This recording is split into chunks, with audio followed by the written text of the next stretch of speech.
Welcome to the Art of Money podcast with Art McPherson. Thanks for listening to the Art of Money podcast, artofmoneyradio.com for more information or to schedule that initial consultation. Appreciate you subscribing. Now, let's get to the show. In-house CPA joining us now. Mark Bernard, how you doing this weekend? I'm doing good, Mark. Thank you. We're going to talk about some deferred tax strategies here in just a couple of seconds. But Mark, I'm glad we have you here because now that, Labor Day is behind us, we're kind of unofficially into the fall, even though it's still hot. We're getting ready for the holidays. End of the year is going to be here before you know it. Is there anything that we can do? Can you give us some advice or some tips? What we should be doing right now to prepare for the holidays, to prepare for the end of the year as far as our tax strategy goes? So we're meeting with all of our financial planning clients. We're doing what we call mid-year tax review. What I do during these reviews is we go ahead and we look and say, all right, what's your 2023 tax return? What are we projecting that to look like?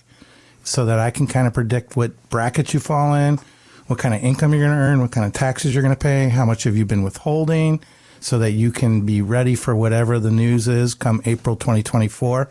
But the biggest reason why we do all this is Roth conversions, Mark Owens. Tell me a little bit about the power of a Roth conversion, because I don't think a lot of people, as they're working, they've got a 401k, they're thinking about a Roth. They don't understand that can really benefit a plan. There's a lot of different layers to that, but the main reason is President Trump's tax cuts. We basically do a lot of modeling here when we look at people's income and what they're going to earn during the retirement years after 2025. And what we've pretty much consistently came up with, if you earn $100,000 today and you earn $100,000 after the Trump tax cut sunset, you're paying 30% more taxes. That's just the importance of having that tax strategy now. And Mark Bernard works with the team at the McPherson Financial Group. And give the team a call. Let's take a look at that tax strategy. If you've saved at least $500,000 for your retirement, that initial consultation, including the conversation with Mark Bernard, is no cost, no obligation. 321-425-8550, artofmoneyradio.com. Just the importance of having that tax strategy before those Trump tax cuts sunset. All right, let's have a little conversation about some deferred tax strategies. Mark Bernard, what you got? So deferred tax strategies, what does that mean? It means our goal here at McPherson Financial Group is to pay as little tax as late as possible, legally, of course. And there are a couple strategies out there that allow you to make a transaction, to make a sale where you do not have to recognize the gain in the year of the sale. So that is why we're able to defer it going forward. And the first one I'd like to refer to is a 1031 transaction, otherwise known as a like-kind exchange. Now, those transactions are really kind of pinpointed towards real estate transactions. So if you own real estate, let's say you're a investor in real estate, you're a landlord, or you have some REITs and things to that nature, you're able to use a like-kind exchange to get out of your current situation, a property that you might be in, to be able to get into a new real estate property.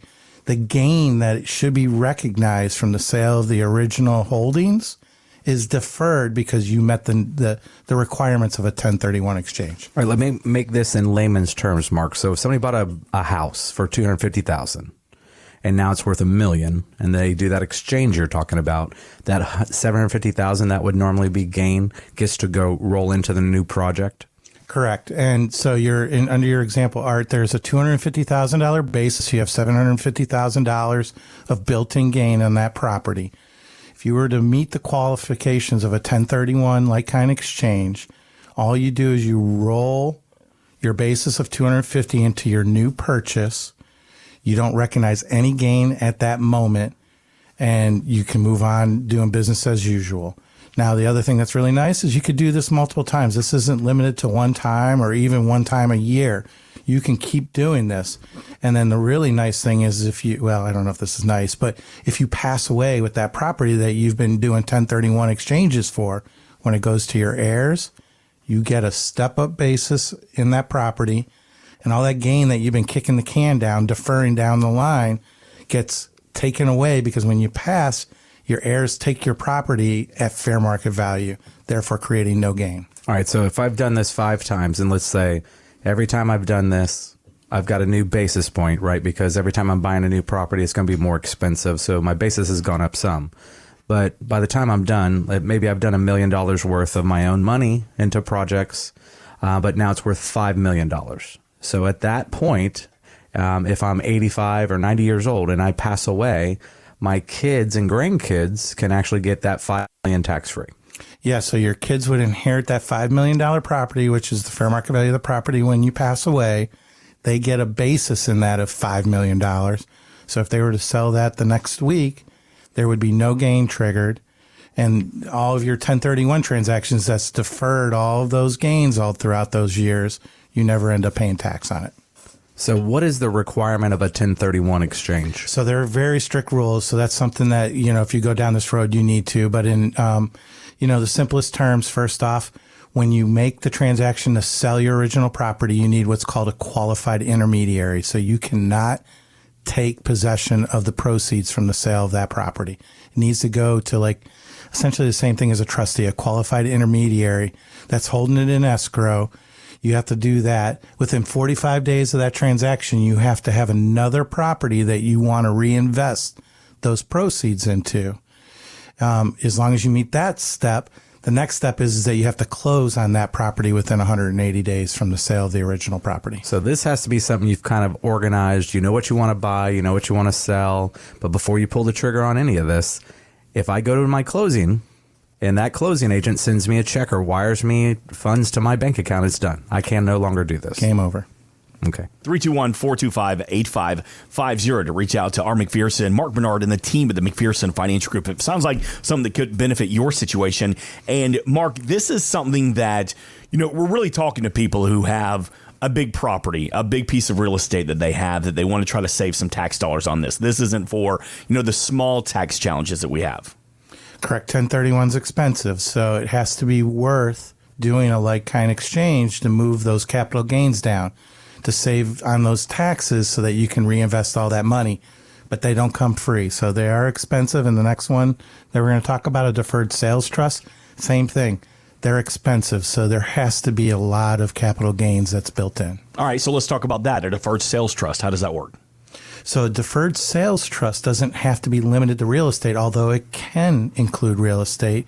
Additionally, you do not need to have a qualified intermediary, but what you do need is a trust, a third-party irrevocable trust that's considered independent of yourself. Even though you're managing it, you're directing it, it needs to be operated as if it's a third-party person that you're transacting with. So you need a trustee. You need somebody else involved besides you. It can't just be an arm's length transaction. It has to be an arm's length transaction, yes. And for that to happen, you have to have two independent parties. That's where the irrevocable trust comes in.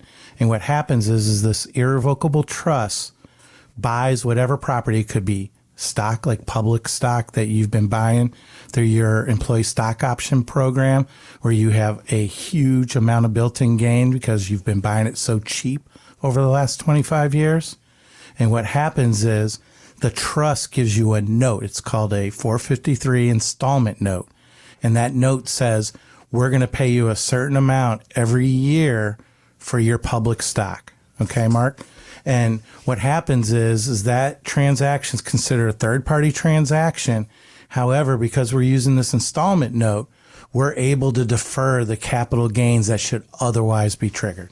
So we have a lot of clients, Mark, that come from aerospace, right? So we have people like Lockheed, Grumman, things like that.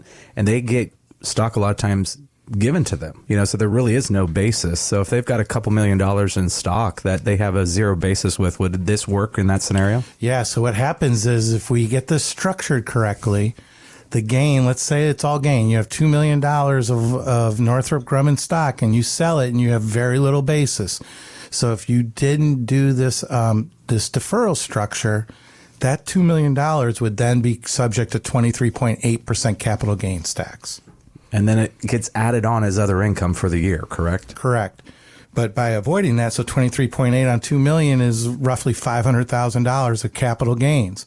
So instead of paying that $500,000 of capital gains to the IRS, you get to keep that in the trust, invest it, get returns on that. That creates income that you can distribute to you over the years. So in your scenario, I have $2 million of stock. I can sell it so I can diversify it because I'm nervous. I want to retire. I want to be able to take retirement income. Instead of having to pay that tax when I normally would have to sell a stock, I can keep all of that money, that full $2 million in the deferred sales trust, don't have to pay the tax at that time and defer that. How long can I defer it? It can actually be indefinitely depending on how that installment note is written. So we can even go through your next legacy place. So that can go on through your children and your children's children if it's structured correctly. So it could be indefinitely deferred. All right. What about somebody who's selling their business? So I've got clients all the time here in Brevard and Indian River County that have been working in our area for 20 years, 30 years. They want to sell their business. Same thing, Art. So these folks can take advantage of this deferred sales trust as a structure that they can sell when they have low basis, which would create a bunch of capital gains that instead of paying the IRS, you can go ahead and put that in the trust, and that deferral, let's say $500,000 in our previous example, is now earning income for you that you can pull out of for the rest of your life. So let's use an example. Somebody's going to sell his business for $5 million. And normally he'd have all that capital gains that have to be paid, on the business sale. That extra million or more is sitting there for, let's just say, 10 years growing. So he literally can get growth off the taxes he would have had to pay. Yeah. So what's 5% on $1 million? Is that $50,000 a year? Yep. So by not paying the government that $1 million in taxes, you can sit there and invest it. That $1 million will create an additional annuity or income stream of $50,000 a year until you request more money out of that trust.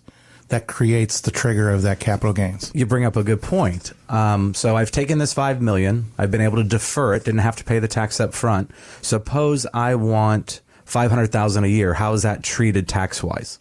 It depends on how much income is generated from the investments in the trust. So if you put $5 million in the trust, it earns, let's say, $200,000 during the year, and you pull $500,000. Well, the $200,000 comes out as income on top of what you had put as principal into the trust. Okay. That $300,000 that takes you under the $5 million of principal that you originally put into the trust, that will capture a percentage of capital gains at that point. So you'd have a kind of a dual taxation on it. Yeah. However, if there was no growth and I put that $5 million in, and then I want $250,000 a year out, I can get it. And then that's when I have to pay the tax and the capital gains on that portion? Correct. That pro rata portion, that would be, there would be a pro rata formula that we would say for everything you take out of principal out of that $5 million above and beyond the income earned in the trust, that would be subject to capital gains tax at that point. But it's still a deferral, so you're still kicking the can down the road, which is important when I talk about my planning idea of paying as little as possible, as late as possible. So you're not paying any more tax in that situation. You're just paying it maybe a year or two later. Right. And then I get the benefit from a financial planning guy. I always love the fact that if we can defer that, then my clients are actually able to grow and make interest off the tax that they would have had to pay. That's the idea. So what you're saying, Mark, is as little tax as possible, as late as possible, and of course, all legal. As long as it's according to the code that's been assigned by the IRS and Congress. 321-425-8550. So what does your tax strategy look like? If you heard something from Mark Bernard this weekend that kind of piqued your interest, give the team a call. Let's sit down. Let's have that conversation. So if you've saved at least $500,000 for your retirement and just curious about your tax strategy, maybe you have some property, want to know more about deferred tax strategies, sit down, have a conversation with Mark Bernard, Art McPherson, and the team at the McPherson Financial Group. It costs you nothing. 321-425-8550, artofmoneyradio.com. Mark Bernard, do you ever get any time off? Oh, yeah. He gets a bunch of time. Yeah, Art's very generous to me. Mark, thanks for joining us this week, and have a great rest of the weekend. Talk to you later, Mark. Thanks for listening. Want more from Art McPherson of McPherson Financial Group? Find us online at artofmoneyradio.com. We are an independent financial services firm helping individuals create retirement strategies using a variety of financial and insurance products to custom suit their needs and objectives. Securities offered through World Equity Group, Inc., member FINRA and SIPC, a registered investment advisor. Investment advisory services offered through ProStatus Group, LLC. McPherson Financial Group and ProStatus Group, LLC are separate entities and are not owned or controlled by World Equity Group, Inc. Exposure to ideas and financial vehicles discussed should not be considered investment advice or recommendation to buy or sell any financial vehicle. Past performance is not a a guarantee of future results. Investments can fluctuate and when redeemed may be worth more or less than when originally invested. Investment financial professionals are not licensed in all 50 states. Art McPherson is not affiliated with nor endorsed by the Social Security Administration or any other government agency and does not provide legal or tax advice. Please consult with your attorney, accountant, and or tax advisor for advice concerning your particular circumstances. Annuity guarantees rely solely on the financial strength and claims paying ability of the issuing insurance company. By contacting us, you may be provided with information about insurance and annuity products offered through Arthur McPherson. Florida Insurance License number A174725. Today's show has been a work of art.